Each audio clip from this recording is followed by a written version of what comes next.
everybody, and welcome to Regah בעברית. I'm so excited that you are here with us today to a very special transmission, because we are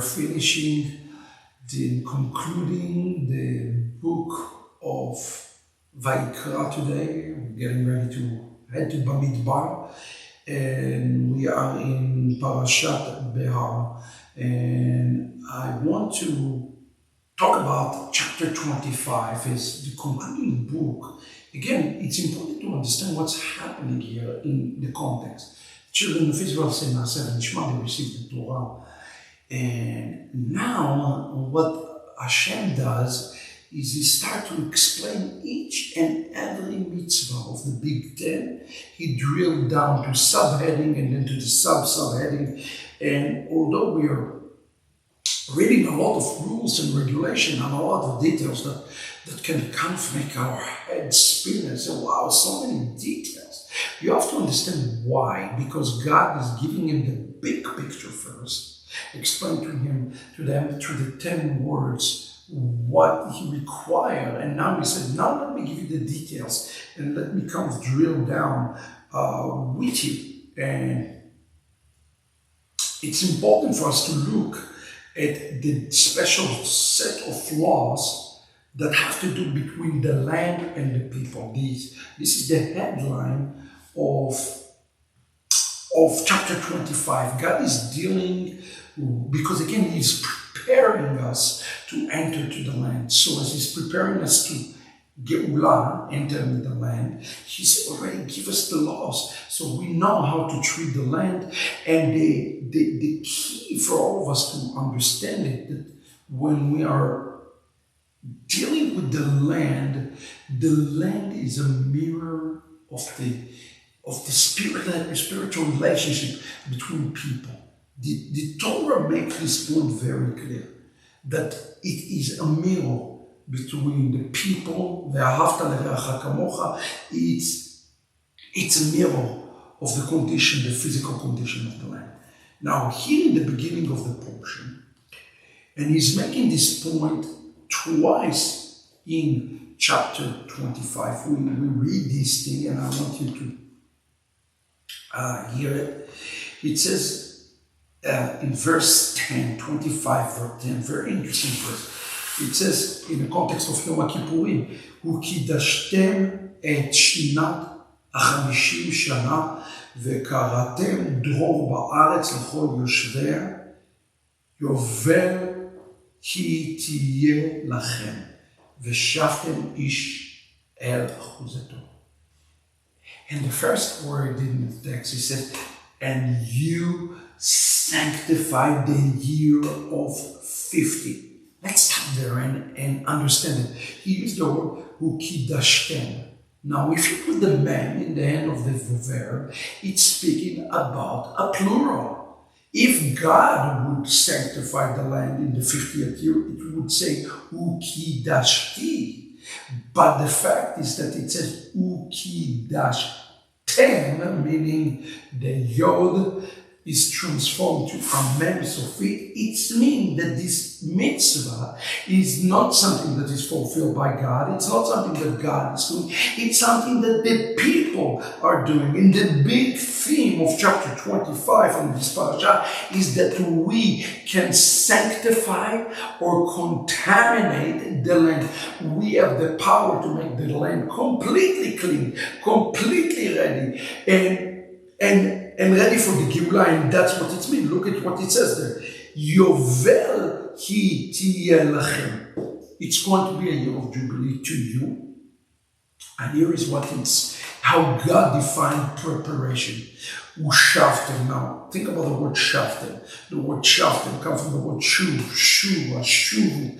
You are returning. So he's saying here something very interesting. And you return each to his own household. But I don't believe that that's what the text is conveying to us when it says you return to your household and you return to your people and you are to dwell there.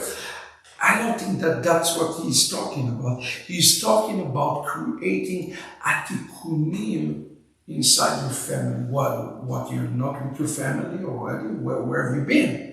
when he says you have to return to your family, to return to your household, one of the things that we must do to prepare for Geulah is to repair the relationships inside our families. Listen to me carefully. If you want to sanctify the 50, 50 is the number of Mashiach, the Matan Torah given in 50th, the Spirit is on the 50th day. If you want to sanctify the 50th day, what you must do is V'shavtem ish el achuzato ve'ish el mishpachto. Wait a second, why did it separate the achuzah, which is the house, and the mishpacha?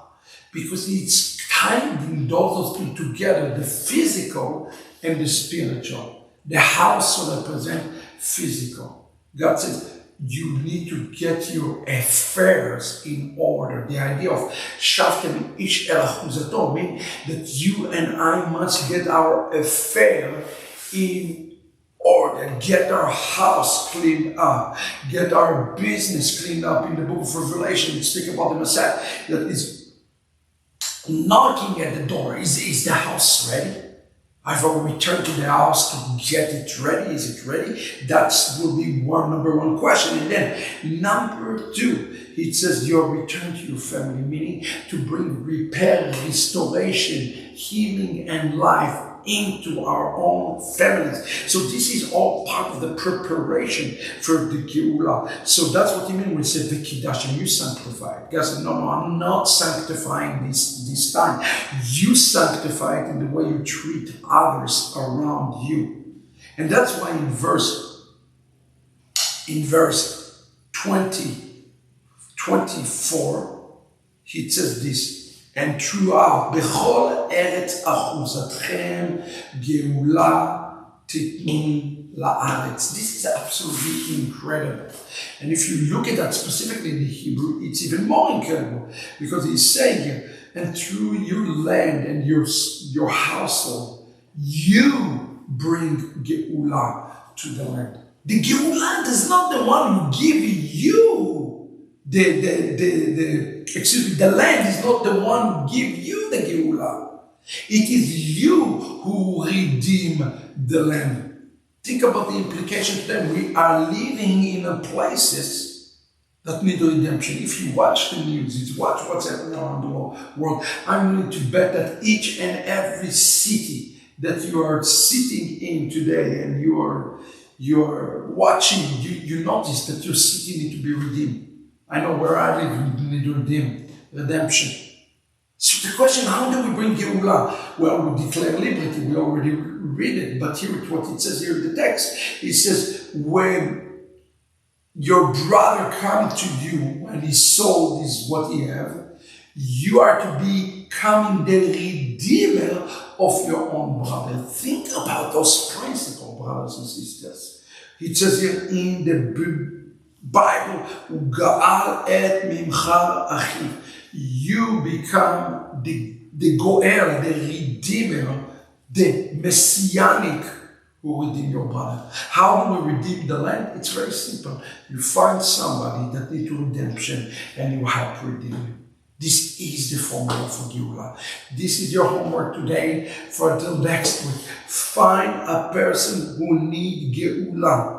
Who lead the personal Geulah. No, don't talk about a corporate Geulah. Find a person who lead a personal Geulah and you become the redeemer for him. And if you do that, friends, then the land will be sanctified.